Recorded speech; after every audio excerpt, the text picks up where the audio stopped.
Donc, pour commencer, je dirais que les engagements politiques de Péguy ont été invariables, identiques à eux-mêmes du début de ses engagements aux côtés du socialisme et de la création des cahiers de la quinzaine, jusqu'à ses engagements à la fin de sa vie, puisque vous le savez, donc il est mort sur le champ de bataille le 5 septembre 1914. On célébrait l'an dernier le centenaire de sa mort. Et ce qu'il y a de très impressionnant chez Péguy, c'est la fidélité, la constance de ses engagements, de ses convictions, qui n'ont pas été, de ce point de vue, modifiées, du moins dans certains de leurs aspects, par sa conversion, ou plutôt son retour à la foi catholique, après l'avoir rejetée. Retour dont il a toujours refusé de dire que c'était une conversion. La seule conversion qu'il ait reconnue, c'est la conversion au socialisme. À propos du socialisme, il parle de conversion. En revanche, concernant son retour à la foi, il n'utilise pas le mot conversion, il le refuse même, parce que quelqu'un qui se convertit, pour lui, c'est quelqu'un qui a changé d'idée, et Péguy n'aurait pas beaucoup aimé que l'on pense à lui qu'il avait changé d'idée. Alors, donc ce combat qui n'a pas changé n'est pas d'abord celui d'un chrétien, mais il est d'abord celui d'un socialiste et celui d'un chevalier français. C'est-à-dire qu'il y a deux choses qui caractérisent continuellement l'action de Péguy. C'est un socialisme utopique, ce qu'on appelle le socialisme utopique, j'en dirai deux mots, je pourrais développer si vous m'y invitez. Et puis la deuxième chose qui le caractérise, c'est un esprit chevaleresque, puisé dans la culture qu'il a prise à l'école. Tout le monde sait que Péguy était fils d'une rempailleuse de chaises, qu'il est l'exemple type de la méritocratie républicaine et que ce fils de rempailleuse de chaises a terminé à Normal Supérieur. Enfin, il n'a jamais terminé à Normal Supérieur parce qu'il l'a quitté. Mais, et il a tout reçu de l'école avec beaucoup de reconnaissance à l'égard de ses maîtres. Et effectivement, ce qu'il a reçu à l'école, c'est une culture qui est faite d'un grand récit de la France comme une aventure chevaleresque. Grand récit qui passait par un cours d'histoire, qui célébrait des héros, des petits gars vaillants, qui parvenait à faire renaître l'esprit de liberté face aux envahisseurs, et donc une histoire sans doute fortement mythologique, mais qui était justement une manière de célébrer la nation qui raconte sa propre histoire à travers ses héros.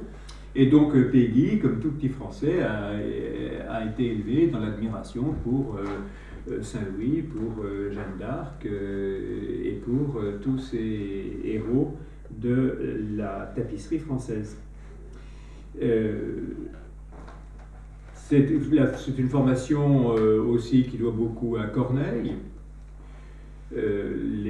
Corneille, Hugo régnait en maître dans l'école française jusqu'à moi. C'est des choses que j'ai connues encore, moi. Et donc on voit aussi Péguy nourri de l'héroïsme cornélien, puisqu'il a toujours eu le projet qu'il n'a jamais réalisé, d'écrire un livre sur Corneille, et on voit une innutrition de l'œuvre de Corneille dans les textes de Péguy, y compris dans son style. On voit les nutritions de Corneille ou de Victor Hugo dans tel ou tel passage. Alors, premièrement, combat d'un utopiste socialiste, le jeune Péguy, donc, alors qu'il rentre à l'école normale, donc il doit avoir 19 ans, 20 ans, écrit un texte qui s'appelle La Cité harmonieuse, qui est une utopie à l'état pur. D'ailleurs, Saturne à Normal Sup, où tout le monde venait se réunir pour des discussions passionnées, était appelée la Turne Utopie.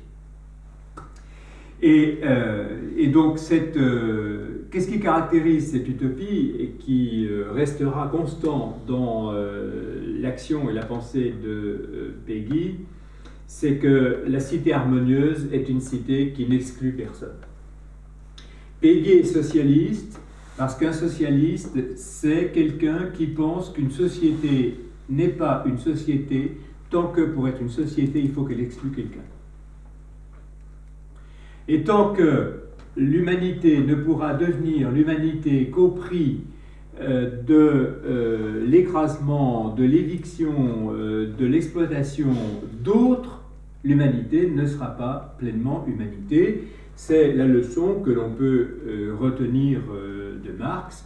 Pour que l'humanité devienne pleinement humanité, il faut qu'elle cesse de marcher sur une partie d'elle-même pour grandir.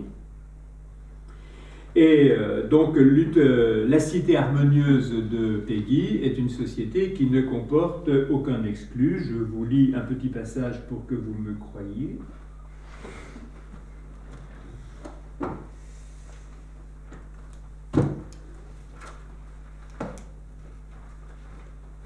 Ça s'appelle Marcel, de la cité harmonieuse. La cité, donc, la cité harmonieuse a pour citoyens tous les vivants, pas seulement les hommes, les animaux aussi. Donc c'est vraiment une cité franciscaine dans sa plénitude. La cité harmonieuse a pour citoyens tous les vivants qui sont des âmes. Je souligne pour ceux qui ont saisi l'allusion, l'influence de Leibniz. Alors je relis. La cité harmonieuse a pour citoyens tous les vivants qui sont des âmes, tous les vivants animés, parce qu'il n'est pas harmonieux, parce qu'il ne convient pas qu'il y ait des âmes qui soient étrangères, parce qu'il ne convient pas qu'il y ait des vivants animés qui soient des étrangers. Ainsi, tous les hommes de toutes les familles, tous les hommes de toutes les terres, des terres qui nous sont lointaines et des terres qui nous sont proches, tous les hommes de tous les métiers, des métiers manuels et des métiers intellectuels, tous les hommes de tous les hameaux, de tous les villages, de tous les bourgs, de toutes les villes, tous les hommes de tous les pays, des pays pauvres, des pays riches, des pays déserts, des pays peuplés, tous les hommes de toutes les races, les Hellènes et les barbares, les Juifs, les Ariens, les Latins, les Germains, les Slaves, tous les hommes de tous les langages, de tous les hommes de tous les sentiments, tous les hommes de tous les hommes de toutes les cultures, de toutes les vies intérieures, tous les hommes de toutes les croyances, de toutes les religions, de toutes les philosophies, de toutes les vies, tous les hommes de tous les États, tous les hommes de toutes les nations, tous les hommes de toutes les patries sont devenus des citoyens de la cité harmonieuse. Parce qu'il ne convient pas qu'il y ait des hommes qui soient des étrangers. Et ainsi, tous les animaux sont devenus citoyens de la cité harmonieuse, parce qu'il ne convient pas qu'il y ait des animaux qui soient des étrangers. On est végétarien dans la cité harmonieuse. Les citoyens de la cité harmonieuse sont de bons citoyens, c'est-à-dire qu'ils aiment du mieux qu'ils peuvent la cité, dont ils sont les citoyens. Les citoyens de la cité harmonieuse sont ensemble concitoyens en la cité. Ils sont de bons citoyens, c'est-à-dire qu'ils aiment de leur mieux les citoyens dont ils sont les concitoyens. En particulier les animaux sont en la cité concitoyens des hommes, ainsi les hommes ont envers les animaux le devoir d'aînesse, parce que les animaux sont des âmes adolescentes. Il y a ainsi tout un nombre de pages, c'est une utopie évidemment très poétique, mais c'est le modèle initial. Je pense que tous les auteurs, tous les hommes sont influencés par quelque image initiale. Et pour comprendre un auteur, il faut saisir, me semble-t-il, l'image initiale qui sera la matrice de toutes ses actions et de toutes ses œuvres. Et cette image initiale, c'est vraiment pour elle, c'est vraiment celle de la cité harmonieuse, donc qui n'exclut personne.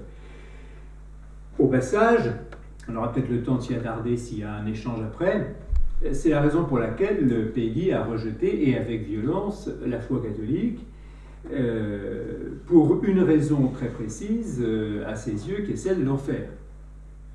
Car l'enfer signifierait que pour qu'il y ait de l'harmonie, il faut qu'il y ait des exclus. Et Peggy trouvait intolérable, trouvait perverse et inverse, dit-il, l'idée qu'il puisse y avoir un salut ou une harmonie qui laisse des exclus se construisent sur le fond de cette exclusion. Tel est le socialisme de Peggy, il est en cela rigoureusement socialiste. Puisqu'un socialiste, c'est quelqu'un qui pense que l'homme n'est homme que par la société dans laquelle il est. Non seulement il est rigoureusement socialiste, mais pour lui, on aura peut-être aussi l'occasion d'y revenir, être socialiste, c'est pas simplement militer pour le socialisme, c'est vivre en socialiste. Et Peggy, toute sa vie, s'est efforcé de vivre en socialiste. Il haïssait d'une haine parfaite ceux qui se réclamaient d'un drapeau socialiste en vivant comme des repus qui s'en mettent plein les poches. Et donc, il a commencé par dépenser somptueusement son argent, enfin plutôt celui de sa femme, pour la création donc, de sa première revue. Et il a toujours vécu dans une pauvreté qui faisait aussi sa fierté. Vous voyez, donc, socialisme utopique, c'est un socialisme moral. Ce n'est pas un socialisme qui s'appuie sur des analyses économiques de l'exploitation, mais qui met surtout en jeu une certaine attitude morale d'harmonie, de fraternité. Deuxièmement, je disais, ce qui a caractérisé son action, outre ce socialisme dont il ne s'est jamais départi,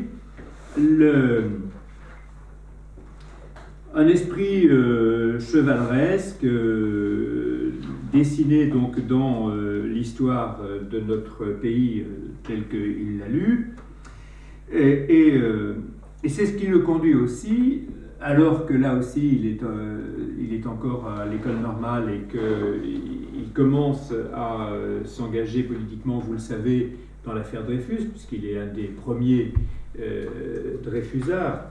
Ce qui l'a beaucoup attristé, c'est de voir la récupération de la cause de Dreyfus par les politiciens habiles qui, après le passage des généreux, ont ramassé les dividendes. C'est toujours comme ça. Mais ça exaspérait Peggy. Et donc le jeune Peggy Dreyfusard, athée, se proclamant explicitement athée de toutes les religions, écrit une Jeanne d'Arc. En 3 pièces, tableaux, etc., toute une biographie de Jeanne d'Arc, théâtrale. Elle est très impressionnante, cette Jeanne d'Arc que Peggy écrit, et il voit dans Jeanne d'Arc une Antigone française. Il a été bouleversé par la représentation d'Antigone, et donc figure simultanément solitaire et fraternelle. Et au fond, cette figure simultanément solitaire et fraternelle, il la reconnaît dans la figure de Jeanne. Et c'est sans doute ce qui le conduit à écrire cette Jeanne d'Arc. Vous savez qu'en 1911, après sa conversion, donc il refuse de dire après son retour, il écrira une deuxième Jeanne d'Arc qui est rigoureusement semblable à la première. Car Peggy ne se renie jamais. Curieusement, dans la première Jeanne d'Arc, qu'il a publiée à ses frais, on vit en socialiste, il avait laissé des grands blancs. Et l'éditeur trouve que les grands blancs, vraiment, ça coûte cher. et que c'est pas très raisonnable. Et Peggy, ni fait ni trêve, vous laissez ses blancs. Et lorsqu'il revient à la foi, il écrit dans les blancs. C'est quand même une belle histoire. Et il ne fait pas autre chose qu'approfondir de l'intérieur les intuitions de la première Jeanne. Alors cette première Jeanne, on peut s'étonner qu'un jeune socialiste qui a rompu avec l'Église adopte une figure si caractéristique de la piété catholique, d'autant plus qu'à l'époque, Jeanne était, enfin, de tous les partis se la sont toujours arrachés. Et ce qu'il y a de frappant dans cette première Jeanne d'Arc, c'est justement cet esprit chevaleresque que j'évoquais. On en lit un petit passage pour que vous voyez à peu près à quoi ça ressemble. On venait, vous le savez, de découvrir le texte des procès de Jeanne d'Arc, car on a connu l'histoire de Jeanne qu'à la fin du 19e. Donc il écrit Jeanne d'Arc en 1896, je crois, et donc le texte, je crois, a été trouvé en 1860. Avant, on ne savait pas qui était Jeanne d'Arc. Et donc on a le texte authentique du procès écrit par les gens qui l'ont condamné. Donc c'est un texte indiscutable. Jeanne d'Arc est le personnage du XVe siècle le mieux documenté, celui qu'on connaît le mieux. Si vous entendez quelqu'un qui vous dit « est-ce que c'était pas une bâtarde, est-ce que c'était pas qu'un homme, est-ce que c'était pas... » vous lui cassez la gueule. C'est vraiment... C'est le personnage le mieux documenté. C'est celui sur lequel on en sait plus que sur tout autre personnage historique. On a la chance d'avoir deux procès. Bon, alors, Peggy a travaillé ses procès. Il a arrêté ses études à l'école normale. Il a pris un congé pour aller travailler les procès et écrire sa pièce. Alors, je vous en lis un extrait un peu pris au hasard. Jeanne...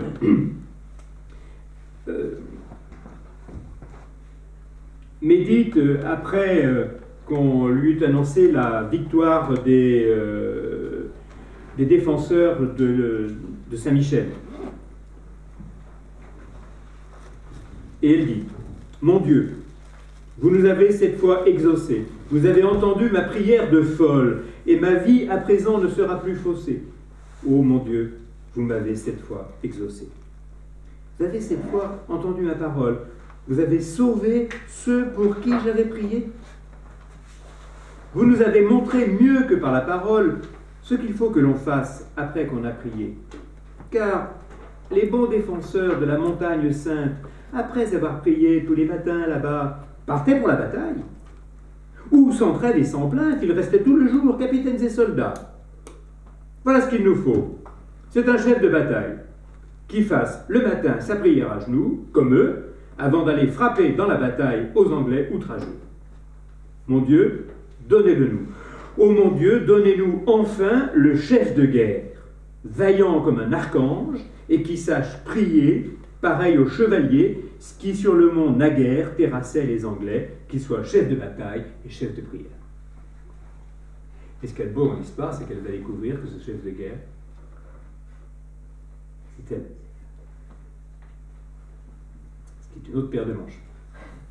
Après avoir prié, envoyez-nous un chef de guerre. Si je prie, envoyez-nous un chef de guerre, mais que je ne comprends pas que c'est à moi de devenir chef de guerre, ma prière est vaine. Et donc celui qui est pleinement dans l'esprit chevaleresque, il ne délègue pas à quelqu'un d'autre la réalisation de ce pourquoi il prie.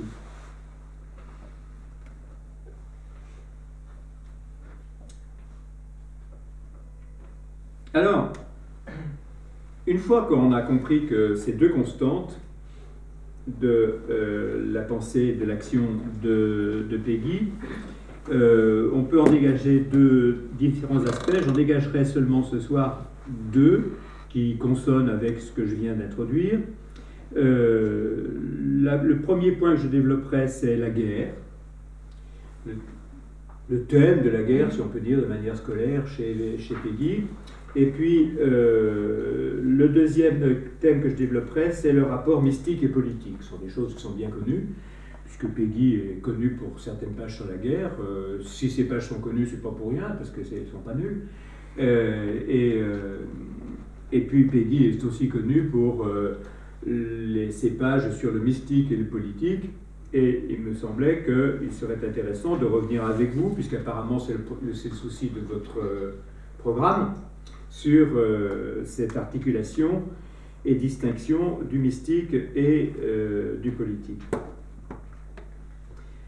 Dans la Jeanne d'Arc, Jeanne discute avec deux autres jeunes femmes, enfin une petite fille et une femme, Oviette et Madame Gervaise. Oviette est une petite paysanne enthousiaste et naïve, et Madame Gervaise est une religieuse, enfin une femme consacrée, et donc Jeanne, dans les deux Jeanne d'Arc, se montre obsédée par ce que l'on peut appeler rapidement le problème du mal, c'est-à-dire la victoire permanente des soldats sur les laboureurs. Le fait qu'il faille une seconde pour tuer un homme et 10 ans pour faire un champ, et que les soldats gagneront toujours contre la patience féconde et contre la vie. Alors, Jeanne est désespérée des scènes de guerre, de sacrilèges, de massacres qu'elle voit autour d'elle, et elle exprime ce désespoir avec force. Oviette, la petite jeune fille, essaye de la consoler en disant « Mais c'est notre travail à nous, on n'a pas à s'occuper de tout ça, nous, il faut qu'on travaille tranquillement, et on va ressemer toutes les années le champ qui a été souillé par les soldats. Et nous, notre travail, c'est dans la patience, dans l'espérance, l'obstination du travail, de recommencer toujours, et on finira bien par gagner avec ces espèces de vertus laborieuses, contre le déchaînement stupide et aveugle des guerriers. »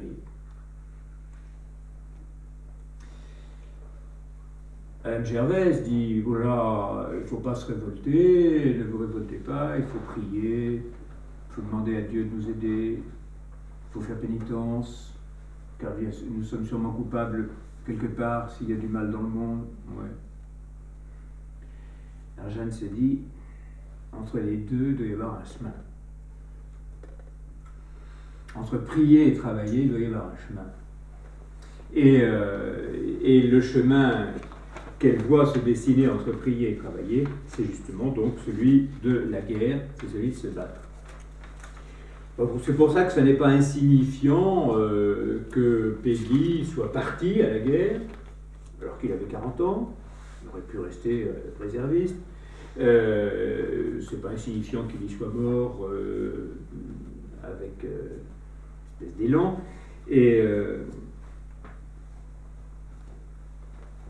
c'est pourquoi on peut comprendre que les célèbres vers « heureux ceux qui sont morts » aient été retenus par la mémoire, parce qu'ils ne sont pas sans beauté, et puis ils correspondent effectivement à quelque chose qui appartient à l'œuvre de Peggy, même si, évidemment, il faut les lire avec un certain discernement. Relisons quand même ces vers que tout le monde connaît, sur « heureux ceux qui sont morts pour la guerre ». Donc ce sont des vers qui sont aux alentours des 735 et suivants dans Ève, qui en comporte 1917, je ne sais plus combien. Heureux ceux qui sont morts dans les grandes batailles, couchés dessus le sol à la face de Dieu. Heureux ceux qui sont morts sur un dernier haut lieu parmi tout l'appareil des grandes funérailles. Heureux ceux qui sont morts pour des cités charnelles, car elles sont le corps de la cité de Dieu. Heureux ceux qui sont morts pour leur âtre et leur feu et les pauvres honneurs des maisons paternelles, car elles sont l'image et le commencement et le corps et l'essai de la maison de Dieu. Heureux ceux qui sont morts dans cet embrassement, dans l'étreinte d'honneur et le terrestre aveu, car cet aveu d'honneur est le commencement et le premier essai d'un éternel aveu. Heureux ceux qui sont morts dans cet écrasement par l'accomplissement de ce terrestre vœu. Mère, mère c'est Ève, parce que tout le poème est adressé à Ève. Mère, voici vos fils qui se sont tant battus. Vous les voyez couchés parmi les nations. Que Dieu ménage un peu ces êtres débattus, ces cœurs pleins de tristesse et d'hésitation. Mère, voici vos fils qui se sont tant battus, qu'ils ne soient pas pesés comme Dieu pèse un ange, que Dieu mette avec eux un peu de cette fange qu'ils étaient en principe et sont redevenus. Mère, voici vos fils qui se sont tant battus, qu'ils ne soient pas pesés comme on pèse un démon, que Dieu mette avec eux un peu de ce limon qu'ils étaient en principe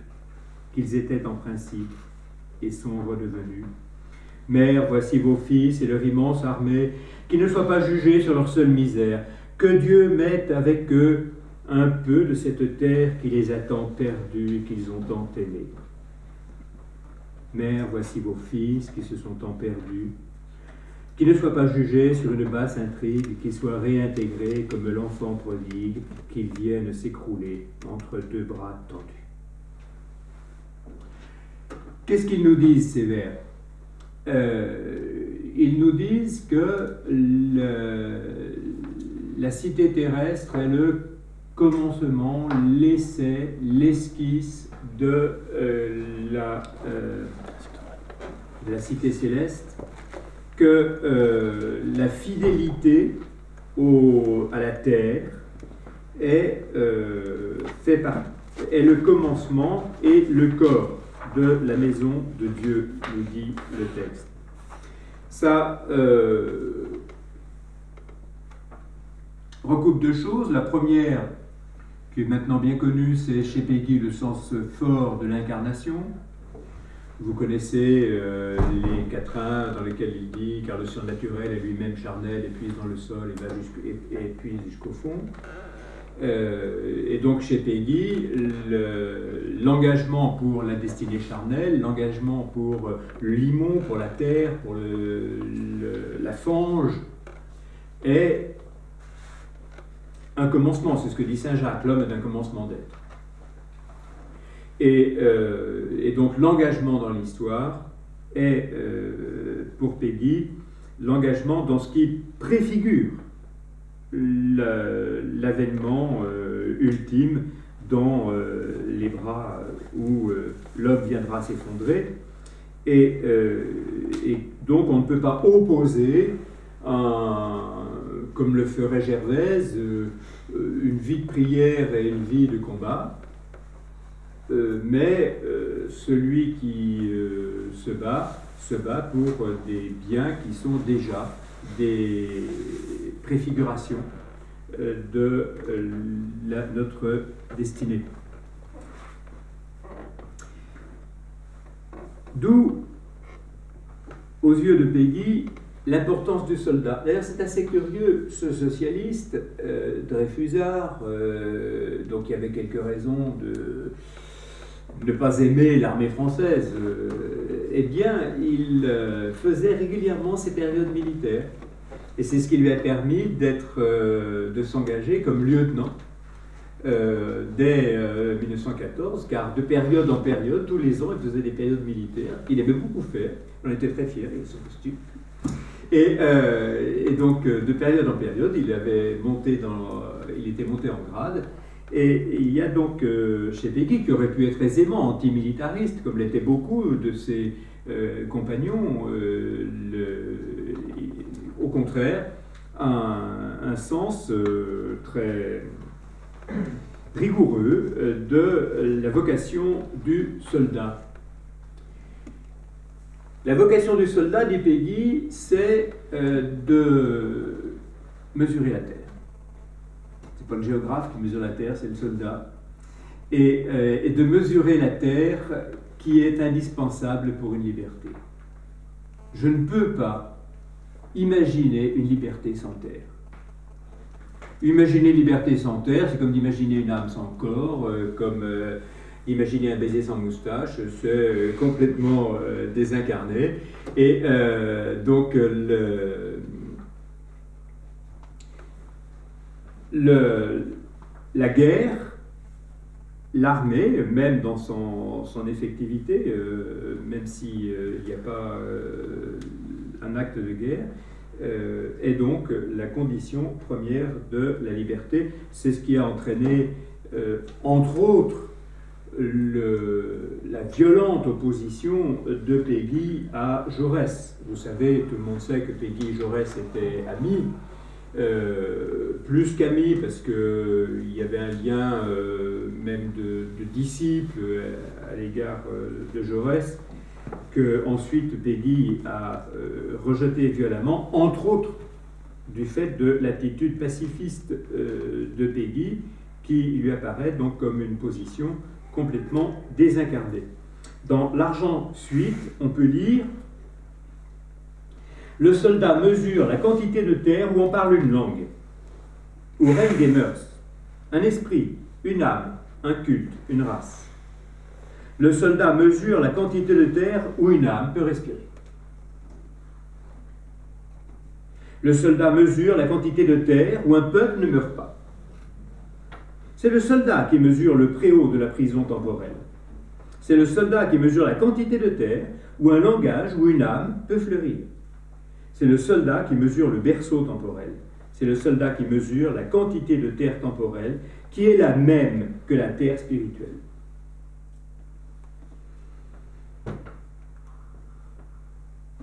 Vous savez que, parce que je crois qu'il a déjà été question aux alternatives catholiques, le 17 juin 1940, Edmond Michelet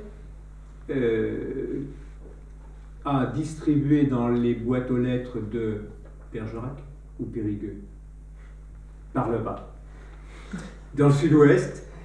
Donc le 17 juin 1940, Edmond Michelet a distribué dans les boîtes aux lettres, on va dire Bergerac, c'est plus joli, de Bergerac un texte de Péguy.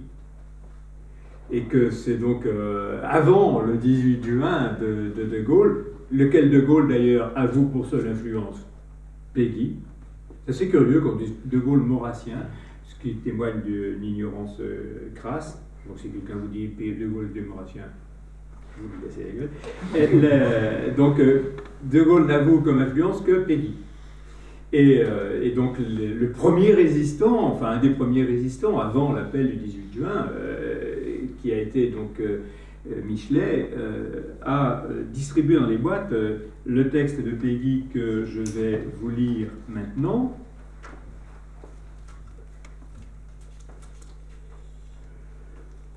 Qui se trouve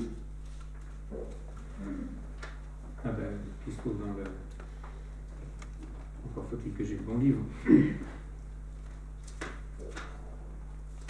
Qui se trouve lui aussi dans l'Argent suite.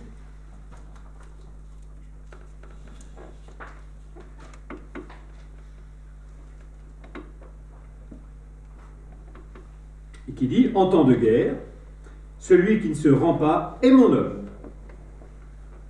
quel qu'il soit, d'où qu'il vienne et quel que soit son parti. Il ne se rend point. C'est tout ce qu'on lui demande. Et celui qui se rend est mon ennemi, quel qu'il soit, d'où qu'il vienne, quel que soit son parti. Et je le hais d'autant plus, et je le méprise d'autant plus, que par le jeu des partis politiques, il prétendrait s'apparenter à moi. Et un peu plus loin, il faut toujours bien noter les pages que vous voyez. Et suivez ce conseil. Les conseils qu'on donne aux autres sont les reproches qu'on se fait à soi-même.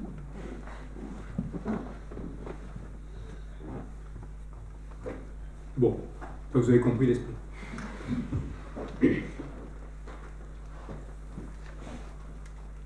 Attention. Péguy ne dit pas que nos combats sont justes.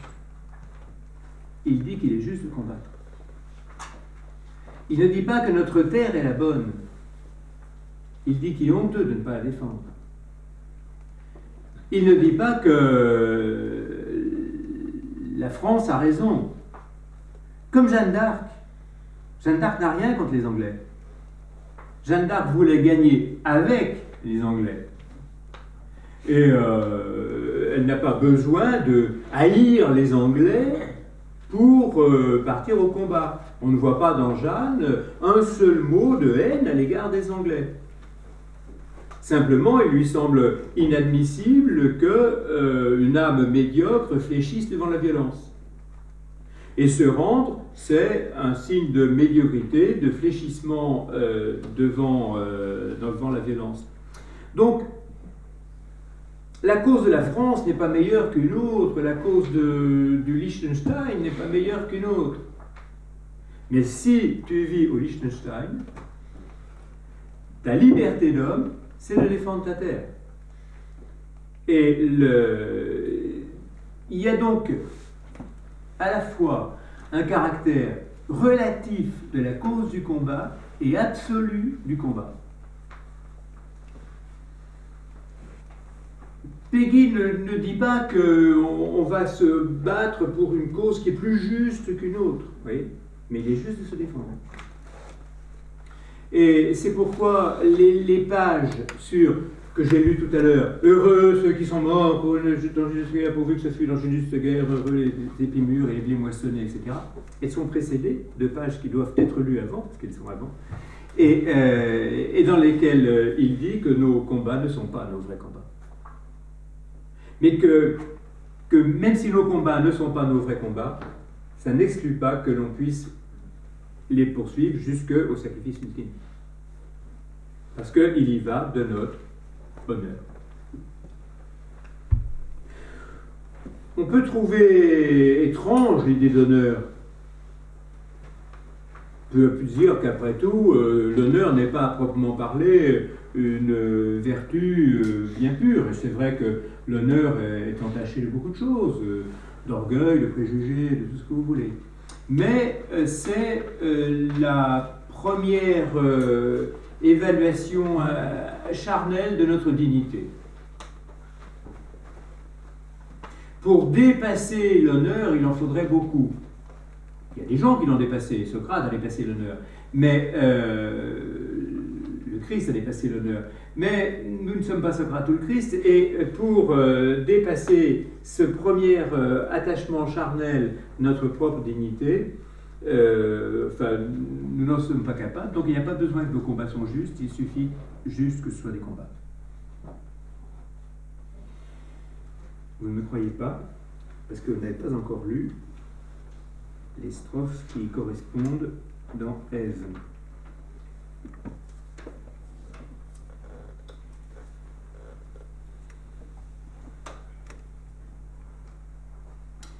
Donc il s'adresse toujours à Ève, c'est Jésus qui parle à Ève, pendant 1980.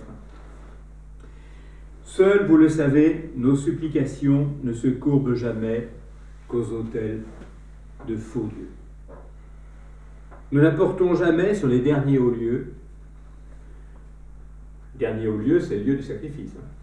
Vous avez un peu de culture. Et l'expression dernier haut lieu a été utilisée, heureux ceux qui sont morts sur un dernier haut lieu. Mais auparavant, quelques lignes avant, il a dit, nous n'apportons jamais sur les derniers hauts lieux que des cœurs écrasés de consternation. Seuls, vous le savez, nos fondations ne fondent jamais rien que d'acité, d'injures. Nous n'apportons jamais sur un autel parjure que des vœux perforés de dubitation. Il y a une suite. Seuls, vous le savez, nos consolations laissent un goût de pleurs au fond de la mémoire. Nous n'apportons jamais au rayon de l'armoire que des vœux tout moisis de végétation. Seuls, vous le savez, que nos délations ne dénoncent jamais que le pauvre et le nu. Nous n'apportons jamais sur un autel connu que des cœurs couturés de lacération. Donc nos combats ne sont jamais les bons combats. Mais ils sont là. D'où le deuxième aspect que je voulais développer, celui du rapport entre mystique et politique. Donc vous avez compris, la philosophie de Peggy, qui était bergsonien, plus bergsonien que Bergson, est donc une philosophie de l'incarnation. On se veut une philosophie de l'incarnation. Et donc la mystique chez Péguy est préfigurée par la dimension du combat. Au fond, c'est bien exprimé par le chevalier. Le chevalier, c'est à la fois quelqu'un qui est un soldat qui se bat pour gagner et pour défendre le plein de terre, et puis qui en même temps a une dimension de prière et de mystique dans son action. Et Péguy, donc, dans l'argent, oppose et distingue le mystique et le politique, c'est-à-dire le calculateur et le généreux, en quelque sorte. C'est toujours les généreux, c'est ce que j'évoquais pour l'affaire Dreyfus, qui s'engagent et les calculateurs qui récupèrent les dividendes.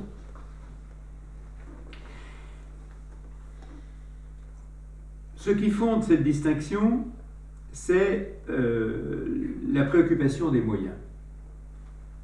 La valeur d'une politique, pour Péguy, ne se détermine pas par ses buts, mais par les moyens qu'elle utilise. Ce qui est moral, ce n'est pas les buts que nous poursuivons. Les buts que nous poursuivons, ils sont circonstanciels, ils sont locaux, ils sont marqués par des conflits. Il faut accepter que ces buts soient relatifs. Mais ce qui n'est pas relatif, c'est les moyens que nous utilisons.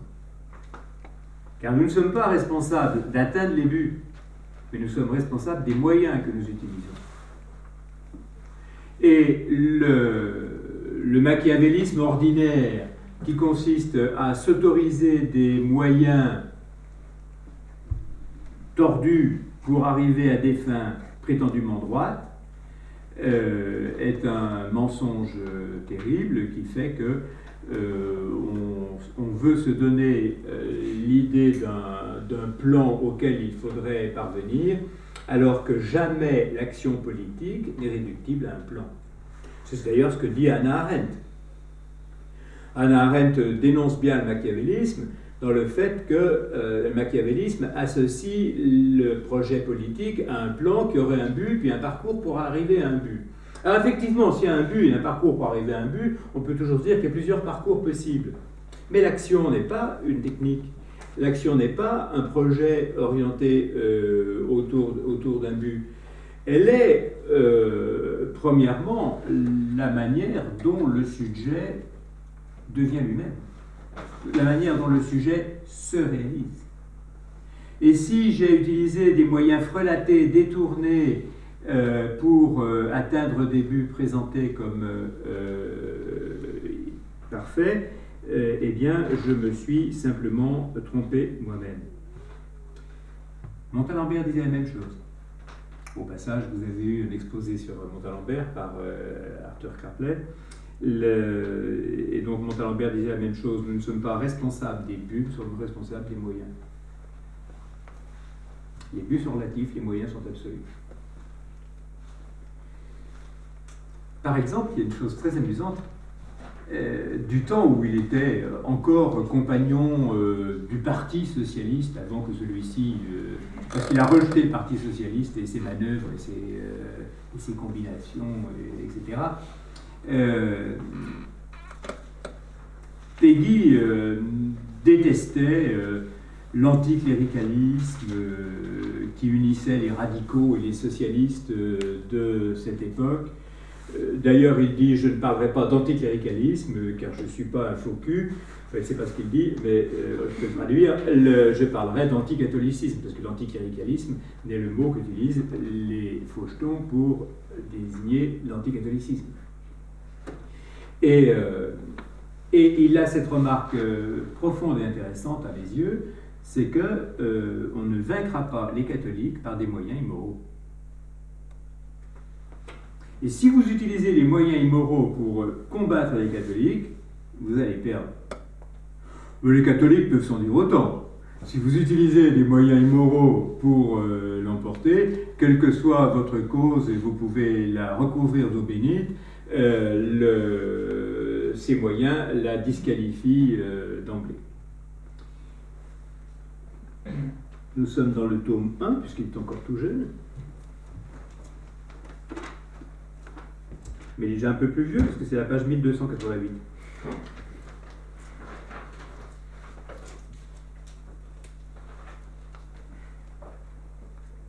Je dis anticatholicisme et non pas anticléricalisme seulement. C'est en effet la première tartufferie de ce mouvement bourgeois, sa première hypocrisie, qu'officiellement il est dirigé contre le cléricalisme, c'est-à-dire contre l'autorité de commandement exercée par l'Église, contre l'abus et contre l'ingérence de l'Église dans le domaine gouvernemental, mais qu'officieusement et dans la réalité, dans ses journaux, dans ses discours, dans ses entraînements, dans ses prétentions, il est dirigé contre le catholicisme. Anticléricalisme, anticatholicisme, flottant, titubant d'un individualisme égoïste à un étatisme qui n'est lui-même qu'un individualisme égoïste, ne peut rien de conscientiel contre la charité chrétienne, en particulier catholique. La seule charité socialiste vaut quelque opération conscientielle au regard et en face de la charité chrétienne.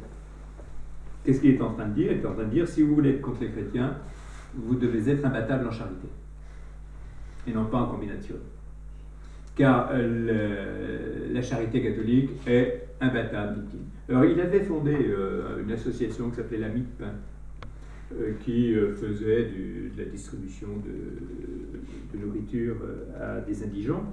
Et voilà, donc c'est pas par l'injure, la technique, la stratégie que vous pourrez vaincre le catholicisme. Anticléricalisme, anticatholicisme politique, subordonnant la morale à la politique, traitant les personnes morales comme des moyens politiques et non comme des fins morales, employant les hommes, les institutions, les personnes comme des moyens politiques, admettant, professant que la fin justifie les moyens, en particulier que la fin politique, tout immorale soit-elle, justifie les moyens politiques, tout immoraux soient-ils, admettant, professant, enseignant le mensonge, la parjure, la trahison, ne vaut rien contre la morale chrétienne, et en particulier contre la morale catholique.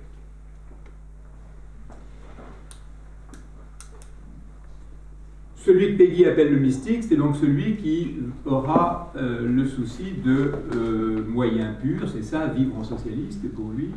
Et donc, c'est se refuser à tout mode de calcul. Il y a chez Péguy une critique de l'argent, de ce qu'il appelle la prostitution. Paul a fait un excellent exposé sur la question sur les 3 heures du matin, 4 heures du matin. Non, 5 heures. 5 heures. Bon. Justement comme le règne de la quantité. Il est bergsonien. Et en bon bergsonien, il distingue et oppose le règne de la qualité et le règne de la quantité. Et il voit dans le règne de la quantité le triomphe du mécanique sur le vivant. Et donc lorsqu'il présente dans Ève le paradis tel que nous l'avons lu au cours de la nuit Péguy, au lever du soleil pour ceux qui y étaient, il présente justement le paradis où vivait Ève comme le monde où l'on ne comptait pas. En ce temps-là, on ne comptait pas. En ce temps-là, on ne mesurait pas. Et le mystique, donc, c'est celui qui vit en socialiste, c'est donc celui qui a un vrai sens pratique. Parce que le calculateur, c'est un bousilleur. Le calculateur, il corrompt la nature même de l'action, qui doit sourdre de la liberté du sujet, plutôt que des calculs par lesquels on cherche à se conformer à des contraintes extérieures, à des conditions toutes extérieures dans lesquelles on a déjà perdu toute sa liberté. Et quand bien même gagnerait-on, on finira épuisé. C'est comme ça que Péguy distingue être vaincu et être battu. Car pour lui, quelqu'un qui gagne en utilisant des moyens contraires à ce qu'il a cherché, il est battu. Quelqu'un qui gagne en prenant les arguments de son adversaire, il est battu. Si tu gagnes en adoptant les arguments de ton adversaire, t'as beau avoir gagné les élections, si tu as pris les arguments de ton adversaire, qui a gagné? L'adversaire. Ta ruse se retourne contre toi, tu es battu. Tant qu'à faire, il vaut mieux être vaincu en bon chevalier qui se fait trucider sans avoir reculé d'un pas, sans s'être rendu et sans avoir rien renié de ce qui faisait sa foi. C'est pourquoi les mystiques, contrairement à ce que l'on pense, sont les vrais pratiques, c'est-à-dire ceux qui ont une véritable pensée de l'action.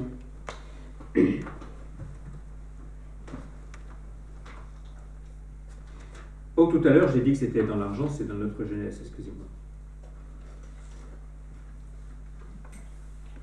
Notre première règle de conduite, la première règle de notre conduite sera donc, étant dans l'action, de ne jamais tomber dans la politique.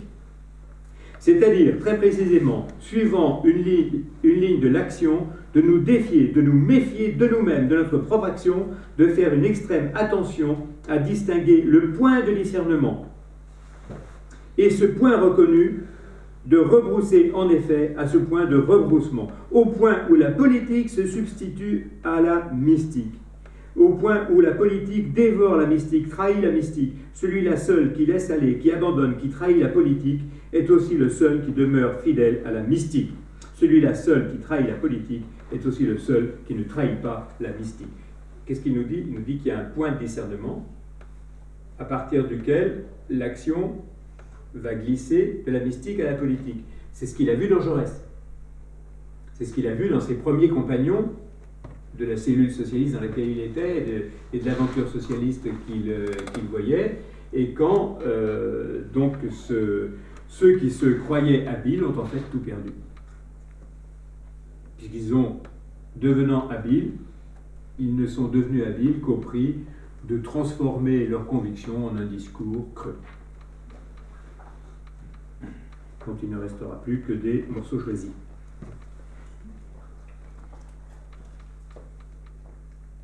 La politique se moque de la mystique, mais c'est encore la mystique qui nourrit la politique même.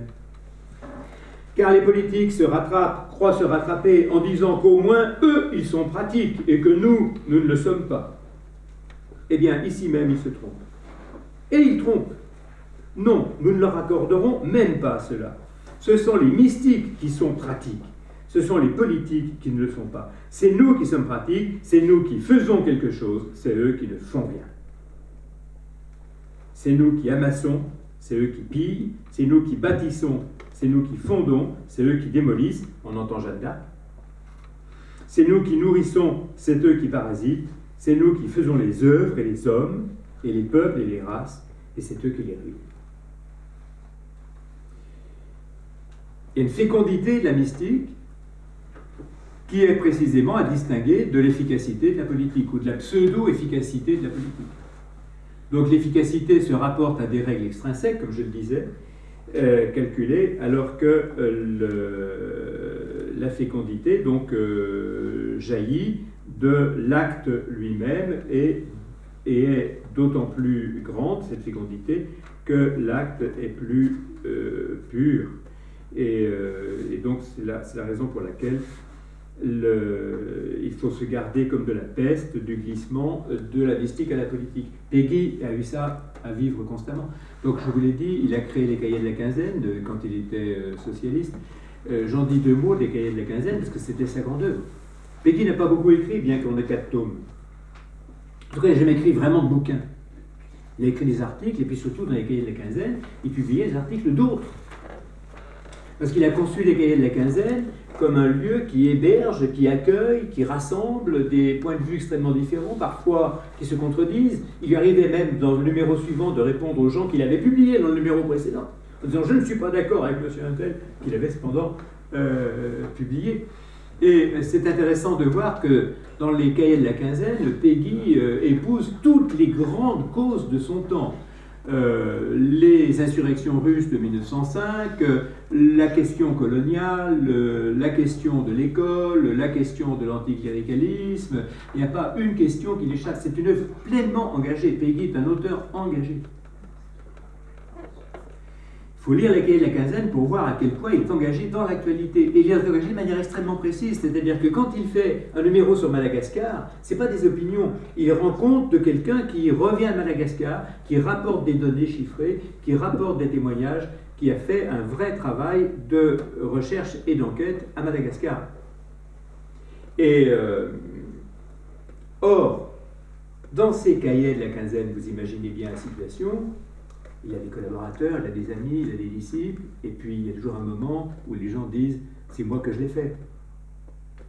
Et donc il y a toujours un moment où quand on gère une société comme celle-ci, il y a la tentation de passer aux politiques,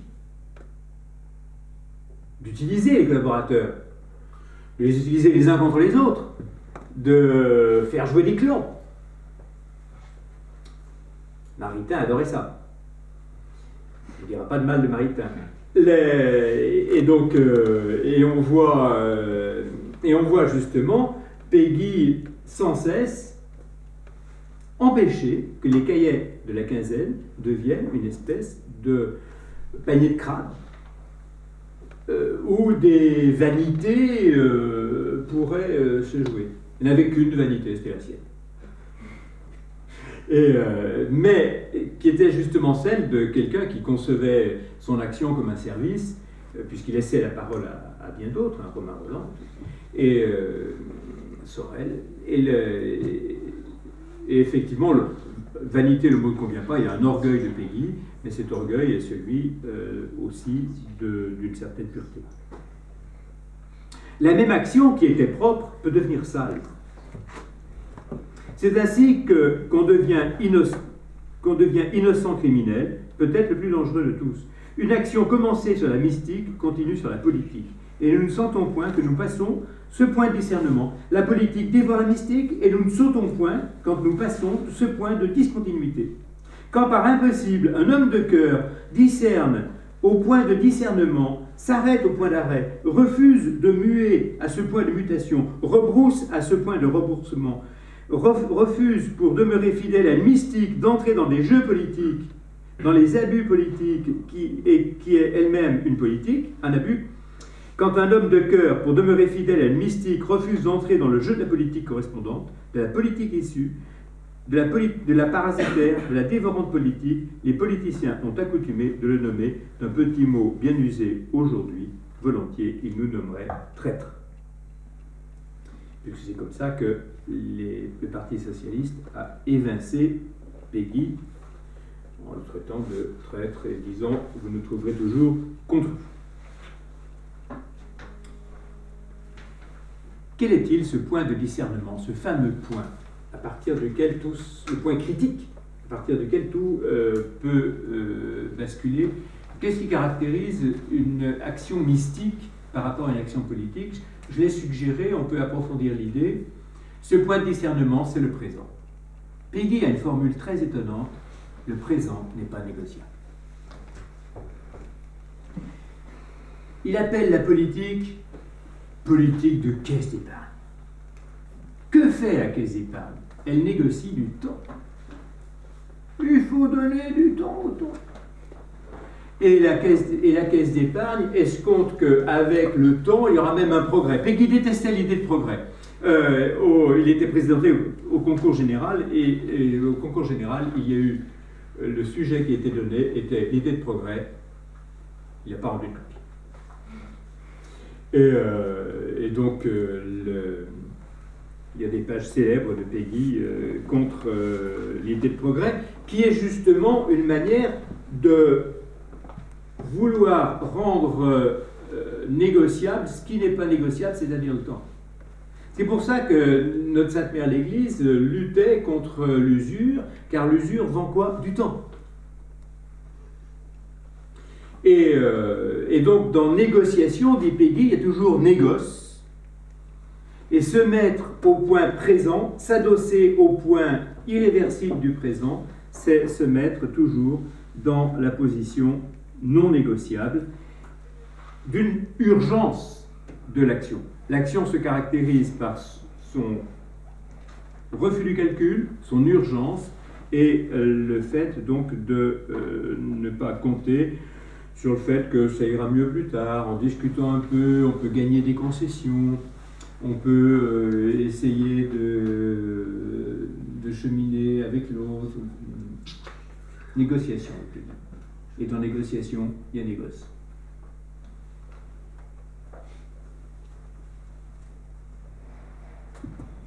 Nous terminerons avec ça.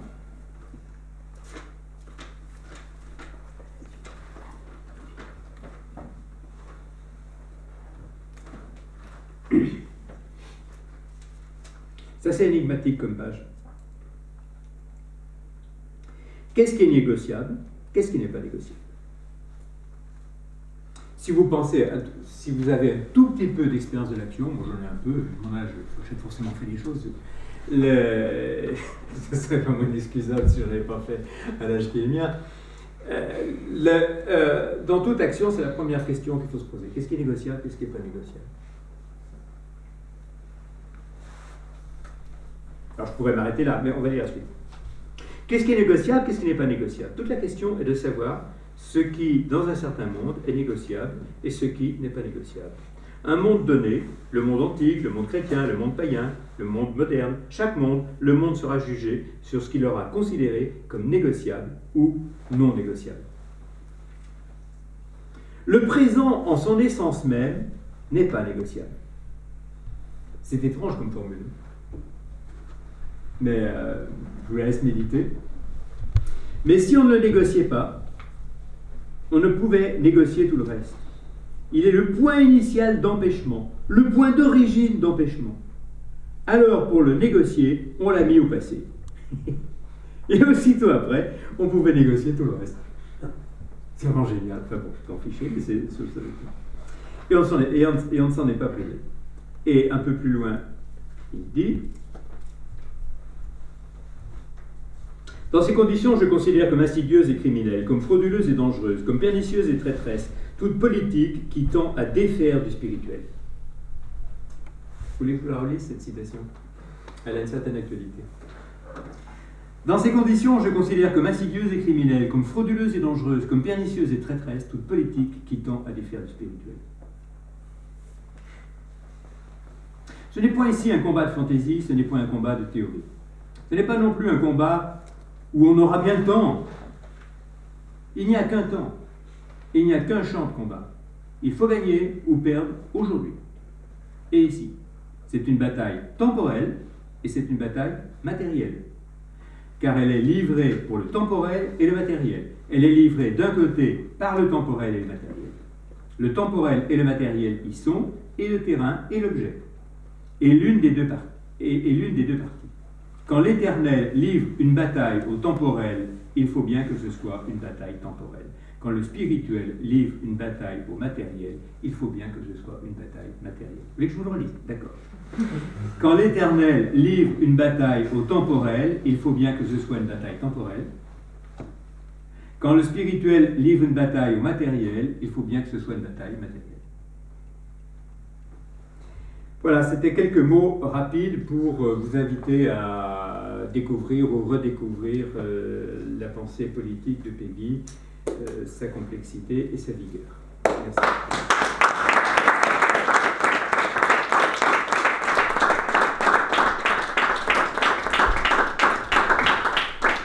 Donc, un petit moment de discussion d'une vingtaine de minutes. Les altercatos ont aussi, comme Péguy, cette vocation de rester dans la mystique. Je dis ça pour expliquer à ceux qui ne connaissent pas les altercatos ce que nous voulons être, c'est-à-dire à ne jamais entrer dans le champ du politique, à toujours rester sur ce point mystique de l'attention au présent. Et nous avons aussi une petite vocation péguiste, puisque nous lançons une collection, donc une sorte de cahier de la quinzaine, en plus modeste pour l'instant, animé par Florian qui est à côté et qui prend des notes. Donc nous publierons quelques textes et peut-être même un texte de Péguy, le fameux texte utopique de sa jeunesse. Voilà, et j'ajoute un dernier point, nous sommes aussi attachés au matériel, et donc vous êtes tous invités après la discussion à un moment d'apéro ici, et ensuite on ira manger une pizza à côté, chez les Italiens que nous connaissons bien. C'est à vous pour la question. si vous en avez. Sinon, passer à l'apéritif. Donc voilà, il n'y aura pas de questions. C'est le meilleur moyen de décourager les questions.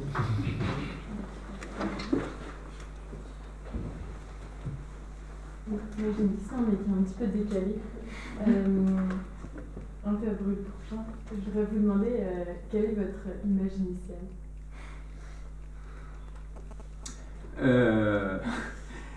Ma réponse sera simple parce qu'il y a des chances que je l'ignore. Seuls ceux qui se pencheront sur mon œuvre pourraient le dire. Parce que je pense que Peggy n'aurait pas pu répondre et personne ne peut répondre à cette question. Parce que c'est ce dans quoi on est, ce dans quoi on séjourne. Donc, si j'étais en mesure de le dire, pour le coup, je ne serais pas péguiste parce que je figerais quelque chose qui est, s'il est vrai, et qui est essentiellement vivant. Vous savez, c'est ce que dit Bergson. Chaque auteur ne veut dire qu'une chose, mais c'est pas laquelle. C'est pour ça qu'il écrit plusieurs livres. Moi, c'est pour ça que j'en ai écrit aucun.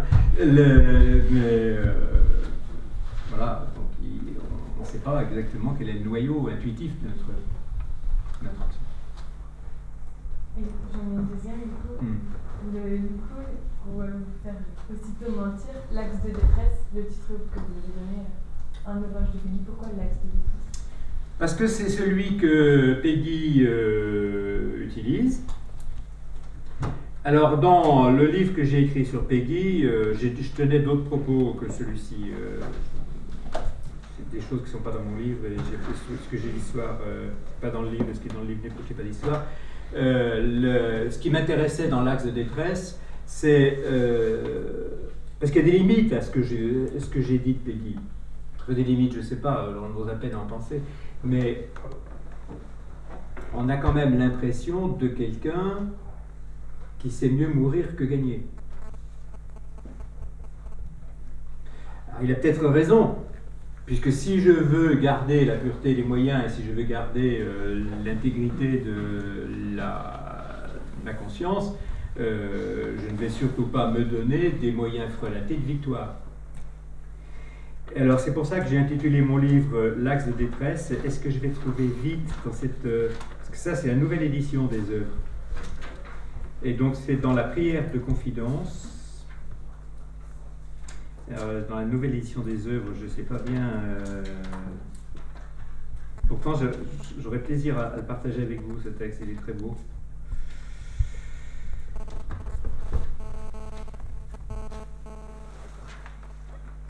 Enfin, il dit, tant pis, donc il y a dans cette prière, alors il va à Chartres, il va à Chartres pour plusieurs raisons, donc c'est le pèlerinage de quelqu'un qui est revenu à la foi, qui a des raisons d'y aller parce qu'il est amoureux d'une autre femme, il veut rester fidèle à la sienne, il a un ami qui vient de se suicider, donc il a un enfant malade, donc il a quelques raisons d'aller faire ce pèlerinage. Et dans la prière de confidence, il présente sa vie comme un choix, et il dit qu'il choisira toujours la voie difficile en s'attachant sur l'axe de détresse. C'est la croix.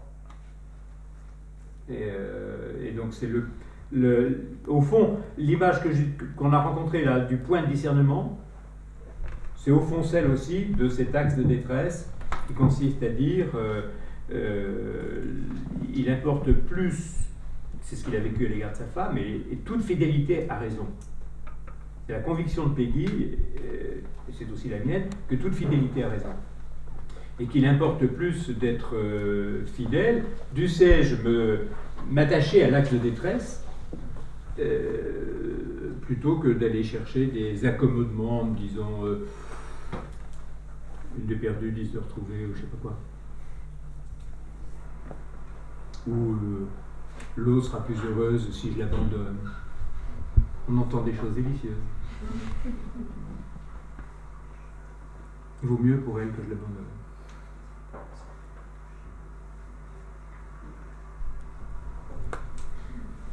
j'avais une question par rapport à ce qu'on a dit de son rapport à la guerre, qui était quand même un thème très très agité à son époque forcément. Donc ce qu'il dit sur le rôle du soldat, ce que détermine, ce que mesure le soldat, bon, c'est un thème qui sera aussi bien repris après la Première Guerre mondiale, par exemple par Jünger dans La guerre comme expérience intérieure, mais avec une espèce d'esprit très pragmatique, désabusé, c'est vrai parce que c'est comme ça. Mais Péguy mettant au-dessus de tout ça, insistant sur la pureté des moyens, sur l'honneur, etc., qu'est-ce qui fait que tout ça fait qu'il est toujours aussi actuel, puisqu'on est là ce soir pour en parler, alors qu'avec ce genre de discours, il aurait pu apparaître, et il va apparaître pour ceux qui le relisaient à la fin de la Première Guerre mondiale, comme finalement un homme qui était un peu du passé à son époque, qui brandissait des concepts dont après la Première Guerre, on a pu dire que non seulement ils étaient morts sur les champs de bataille, mais peut-être même qu'ils étaient morts avant, et que simplement la Première Guerre avait fait que confirmer que tout ça, c'était des oripeaux auxquels on ne croyait déjà plus. Et finalement, le voilà, lui, qui réapparaît, avec tout ce qu'on avait pu qualifier d'oripeaux en 1925. C'est quoi le miracle? Alors, il y a eu, comme tout auteur, ça fait 100 ans qu'il est mort, donc il y a eu plusieurs couches de lecture. Sa mort en a tout de suite fait un héros nationaliste.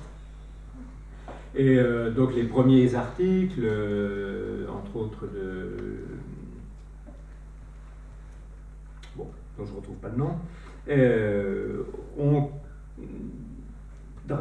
dressé le tableau donc d'un héros nationaliste. Il l'est resté d'ailleurs fort longtemps, puisque c'est ainsi que Vichy aussi a réemployé la référence à Péguy. Et il y a de quoi, puisqu'on a le thème de la terre, de la fidélité, de tout thème qui consonnait assez bien avec la Révolution nationale de Vichy. Et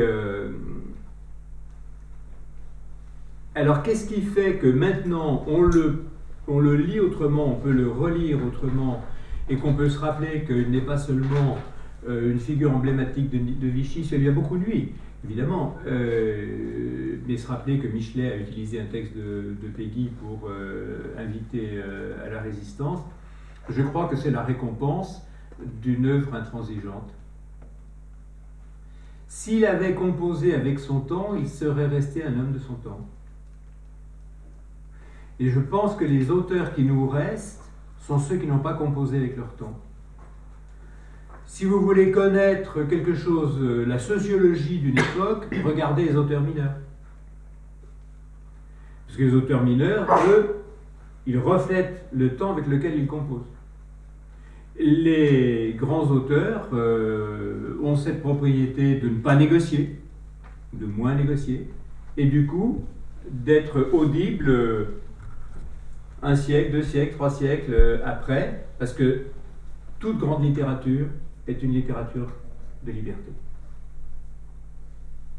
Et il n'y a pas de grande littérature qui ne soit un appel à la liberté.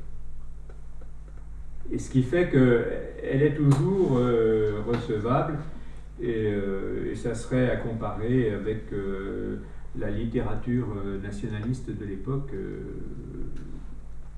On serait sensible à la dimension de liberté qu'incarne Péguy et qui lui permet de traverser, avec quelques accidents, les siècles. Heureusement qu'il n'a pas vécu les tranchées. Pour ça aurait peut-être été terrible pour son système. Oh, il y en a qui ont vécu dans les tranchées, qui en sont... les pages d'Alain sur la guerre sont très belles, et Alain a passé 4 ans dans les tranchées. En faisant toujours autre chose que seconde classe. Tout Alain qu'il était. Et c'est admirable, c'est lui qui dit qu'on me demande de tuer, je veux bien, mais qu'on ne me demande pas de haïr. C'est parfait. J'ai une question qui est un peu connexe sur la notion de république. Souvent la perception. Notre royaume de la République, dit Péguy. Allez-y. Vous avez dit qu'en fait Péguy il avait une conception purement négative de la terre, c'est-à-dire que la terre c'est ce qu'il y a à défendre, c'est pas forcément la... C'est pas négatif, c'est relatif. Enfin, elle n'est pas bonne en elle-même en fait, c'est juste aussi, enfin, en tant qu'elle est attaquée, elle est à défendre parce que l'enracinement de notre liberté. Non, elle est à défendre parce qu'on ne serait pas un homme d'honneur si on ne la défendait pas. Ouais. C'est pas la terre qui est à défendre, c'est l'homme. C'est ça. Donc, et enfin, dans les lectures contemporaines de Péguy, il y a des lectures très républicaines qui sont faites de Péguy et qui admettent un contenu positif à cette République. Et je voulais savoir dans quelle mesure la conception de la République que Péguy porte est une conception qui est liée à une terre et liée à l'histoire de France jacobine.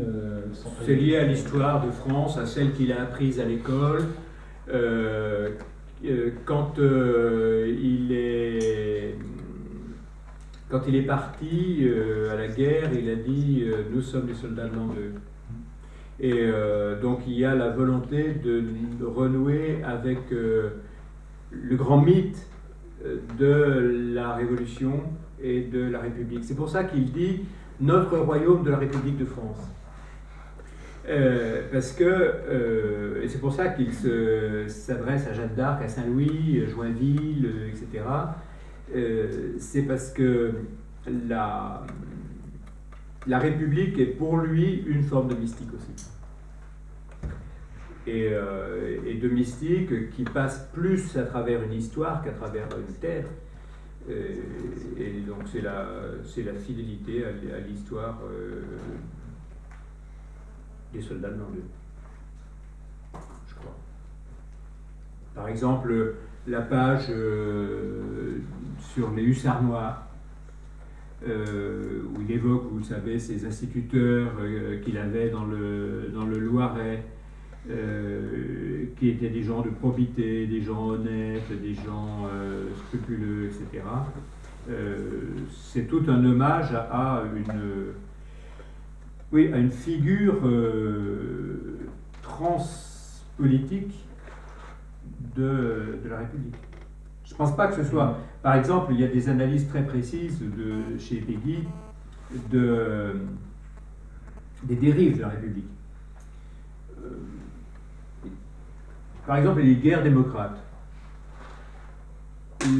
Mais il est républicain, au sens où il importe pour lui que la chose publique soit défendue. Mais c'est bizarre, parce que justement, ces hussards noirs, ils sont peut-être des individus magnifiques, mais ils sont partis d'un système qui est un système, non pas anticlérical, mais anticatholique.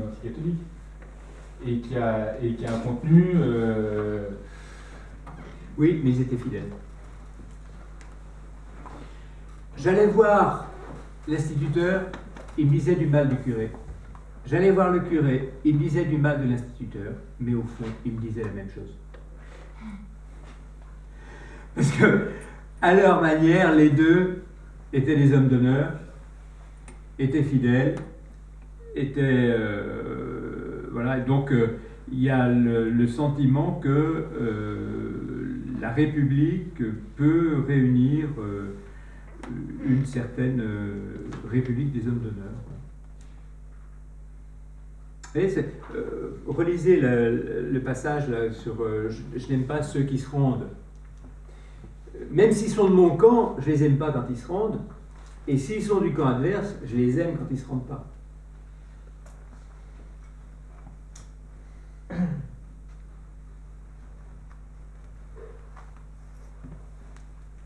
Moi, je voulais juste revenir sur le refus de composer avec son temps. Est-ce que vous pourriez juste nous parler un petit peu de la rupture avec Jaurès et avec le mouvement socialiste? Alors, c'est une histoire, bon, racontons-la. Donc, il était lié avec Jaurès d'amitié. Ils ont lancé ensemble les premiers projets qui correspondent à la Fondation de l'Humanité, puisque l'Humanité a été créée par Jaurès. Et Jaurès, c'est 1901, je crois, a unifier le Parti socialiste. Et l'unification du Parti socialiste s'est faite par des règles de majorité, par l'éviction des minorités. Et donc, on retrouve cette idée d'une cité qui se fait par l'éviction. Et donc, quand il a vu la réalisation de la logique partisane, il ne l'a pas supporté, a protesté. Au fond, on pourrait aussi dire de Péguy, et il l'a dit lui-même, qu'il était anarchiste, au sens où si le pouvoir prend les figures d'une manipulation, la figure d'une manipulation, il est odieux. Alors il ne disait pas qu'il était anarchiste, il disait qu'il était acratiste. Parce que l'anarchiste, ça serait celui qui est contre l'ordre. Alors que l'acratiste, il est contre la force. Démocratie, c'est la force du peuple. Et donc, on a deux discours sur l'acratisme de Péguy, dans lesquels on voit que son socialisme utopique peut passer pour anarchiste, et il a passé pour anarchiste aux yeux de Jaurès et de Lucien Hère, et c'est là qu'ils l'ont évincé. Et pourtant, tout à l'heure, vous présentiez cette rupture avec Jaurès comme aussi liée à un patriotisme ou à une incarnation à laquelle tenait Péguy, mais Jaurès, dans ses lettres, par exemple, à Georges Bayle, qui était son correspondant à Berlin, dans l'Humanité, défendait des positions qui étaient quand même plus nationalistes, plus attachées à une âme française que des camarades internationalistes.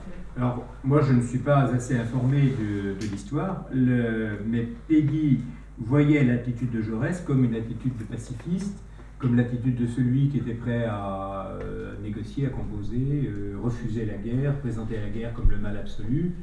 Et donc après, Péguy est monté de plus en plus dans l'hostilité à Jaurès, avec des pages assez atroces d'ailleurs. Ce gros poussat de Jaurès, enfin vraiment des trucs. Donc la première occasion, et puis la première occasion, ça a quand même été l'affaire Dreyfus. Parce que les socialistes politiques ne se sont pas intéressés à l'affaire Dreyfus. Ils y voyaient un débat entre bourgeois. Et il a fallu l'obstination de quelques bons hommes, dont Bernard Lazare, que Péguy a rendu célèbre, et puis Péguy lui-même et un certain nombre de ses compagnons, pour qu'on n'enterre pas l'affaire. Et les politiques qui se désintéressaient, enfin les politiques de gauche qui se désintéressaient de l'affaire Dreyfus et du sort de Dreyfus, dans lequel ils voyaient un soldat, un anti, un bourgeois et un juif comme tout le monde, ont récupéré l'affaire au bout d'un certain temps. Déjà, ça a agacé Péguy. C'est pour ça que Péguy dit « l'histoire est injuste », car elle cache toujours les véritables acteurs et ne laisse apparaître que ceux qui paradaient.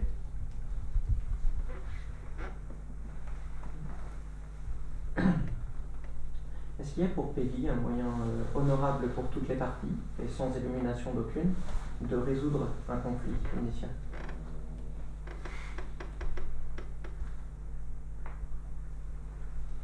Je crois qu'il nous répondrait le duel. Je ne peux pas répondre à sa place, mais tel que je le connais, je lui demanderai en tourner les tables, ou alors dans quelques semaines quand je le rejoindrai, mais je crois qu'au fond, l'image qu'il a, c'est celle du duel. D'ailleurs, il oppose duellum et bellum. Duellum, c'est le combat pour l'honneur, bellum, c'est le combat pour la victoire.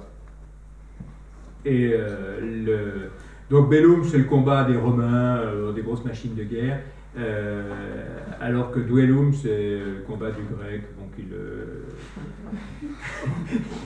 qu'il poétise. Et je crois qu'il y a de ça même dans la figure de Jeanne. Quand il dit Jeanne a voulu gagner avec les Anglais, elle a voulu gagner dans un combat loyal avec les Anglais à armes égales et sans feinte et sans trahison. Mais qui ne peut pas se résoudre par une unification temporelle et spirituelle des deux parties. Ce qui évidemment est contradictoire avec l'idée de la cité harmonieuse. Oui. Alors, moi j'ai une question en fait de la part de quelqu'un qui suit la conférence sur internet et qui demande est-ce que Peggy pourrait être un symbole du fait qu'on puisse être dans une cohérence socialiste et catholique, ce qui n'est pas toujours très bien vu. Est-ce que vous avez une réponse Bah, je ne sais pas, parce que ce qu'on appelle socialisme maintenant, moi je crois qu'on peut de manière très cohérente être socialiste et croyant. Si on prend socialisme au sens que je disais tout à l'heure, qui est le sens strict du socialisme, c'est l'homme réel, c'est l'homme social. Et que l'homme n'est réellement accompli dans son humanité que lorsqu'il peut y faire participer ceux qui seraient évincés, exploités.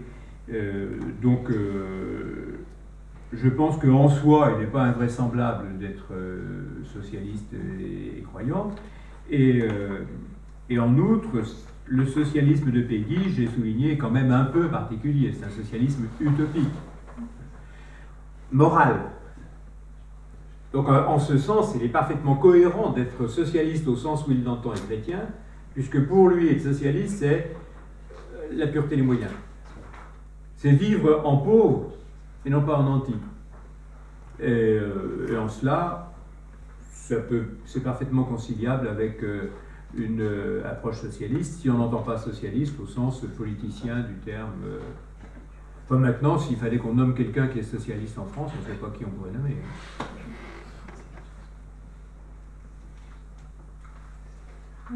Dans la mesure où Peggy oppose le mysticisme qui permet l'action et le politique qui en quelque sorte neutralise l'action, si j'ai bien compris, est-ce que dans la cité harmonieuse de Peggy, il y aurait du politique? Est-ce que c'est légitime?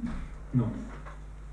Et alors comment la cité vivrait harmonieusement entre elles? Alors là, je n'ai pas retenu tous les détails. Lisez la cité harmonieuse, c'est pas très long. Donc, il y a une vision tout à fait idyllique du travail, d'un travail sans exploitation. Mais donc ça suppose qu'effectivement, il n'y ait, là encore c'est typiquement socialiste, et qu'il n'y ait aucune violence de l'homme contre l'homme, aucune exploitation de l'homme contre l'homme. Et à ce moment-là, on est exonéré de toute politique. C'est une utopie. Il serait, comme toutes les utopies, il serait sans doute atroce d'y vivre. Comment est-ce qu'il voit la politique concrète, la politique de la direction d'un pays ou même d'un groupe de personnes sans la politique des calculs qu'il dénonce? Eh bien, il la voit comme elle se fait, parce que qui est vraiment... C'est nous qui faisons, c'est eux qui défont. C'est nous qui créons, c'est eux qui détruisent, etc. etc. Rappelez-vous le passage que j'ai lu. On peut considérer que le lieu de la politique, Peggy considérerait, après on peut discuter, mais si j'essaye de rentrer dans cette logique qui demande à être admirée quelque temps, Peggy considérerait que ce qui est réellement politique, c'est d'écrire les cahiers de la quinzaine. Ce qui est réellement politique, c'est le petit magasin de la rue de la Sorbonne où toute l'intelligentsia française venait discuter, passer, etc. Et où il y avait réellement un tissu social, une relation entre les personnes. Et on peut être enclin à penser que c'est là qu'est la vraie politique, c'est-à-dire la vraie constitution d'une cité. Et qu'on peut abandonner, on pourrait abandonner aux politiciens de profession la gestion d'une boutique qui est complètement abstraite et éloignée et théorique. La politique se fait avec ceux qui éduquent, avec ceux qui produisent, avec ceux qui enseignent, avec ceux qui échangent, etc. C'est là qu'elle se fait, la cité. Et je pense que là, vraiment, je réponds à la place des pays. Et que la politique politicienne comme jeu des pouvoirs ne lui apparaît que comme du mécanique plaqué sur du vivant, c'est-à-dire quelque chose de visible. Et voilà, c'est toute l'opposition bergsonienne du mécanique et du vivant. Ce qui est une question qu'on se pose, quelqu'un qui veut faire de la politique peut se dire, mais comment je vais faire de la politique? Est-ce que je vais faire de la politique en rentrant dans un parti, ou est-ce que je vais faire de la politique en créant une école, ou est-ce que je vais faire de la politique en écrivant des livres, ou est-ce que je vais faire de la politique en faisant une chorale, que sais-je? Qui fait du tissu social? C'est une question qui mérite d'être posée. Mais est-ce qu'on ne pourrait pas imaginer quand même une politique qui soit d'ordre défensif et qui interviendrait pour défendre justement ce qui est précieux et digne, un peu comme justement on défendrait sa terre et dans quoi on s'enracine. Donc une politique qui interviendrait ponctuellement pour défendre, qui interviendrait quand il y a des choses à défendre en tout cas, je sais pas. Dreyfus par exemple. Dreyfus ou d'autres querelles pour défendre les malgaches contre les colons. Pour défendre les instituteurs contre le ministère. Prenez toutes les causes que Péguy a soutenues, effectivement, c'est des causes qu'il a soutenues par son journal, par son action, ou même parfois par des bagarres physiques, parce que l'affaire Dreyfus, il a toujours eu un esprit militaire, et donc il avait organisé des petites troupes opérationnelles. Donc oui, vous avez raison. Au moment le présent, le point présent qu'il désigne, c'est le moment où je suis devant ce qui est intolérable et sur lequel je ne négocierai pas. Il est intolérable que le capitaine Dreyfus passe au profit et perte et soit condamné simplement pour que tout le monde soit d'accord. Donc je vais me tenir à cet axe de détresse, je vais me tenir à ce point, et c'est à partir de ce point que je vais juger l'action. Donc c'est pas une politique offensive, une politique effectivement défensive, si vous voulez. On va prendre une dernière question. Oui. J'ai une dernière question. Quelles étaient ses relations avec Jules Ferry? Jules Ferry qui était colonialiste, qui était donc, dans le gouvernement, et quelles étaient les contradictions avec lui? Ils n'ont pas été contemporains. Je ne crois pas qu'ils aient pu être contemporains. Je ne sais pas, je ne connais pas assez la chronologie. Mais il faut le faire mourir quand, Jules Ferry? Je ne sais pas quand il est mort, mais ils n'ont pas dû être contemporains parce que Péguy donc naît en 1873. Oui. Il rentre dans la vie intellectuelle et politique en 93. Je pense que Jules Ferry était passé à Patresse à ce moment-là. Parce que vu qu'il défendait le colonialisme et que dit le rejetait, est-ce que justement dans son journal il a exprimé des points sur le colonialisme? Sur le colonialisme, il y a des pages très précises.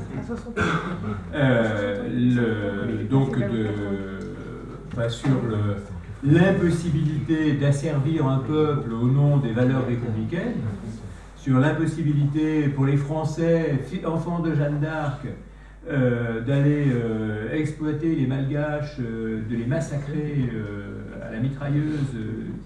Là, c'est des pages très précises.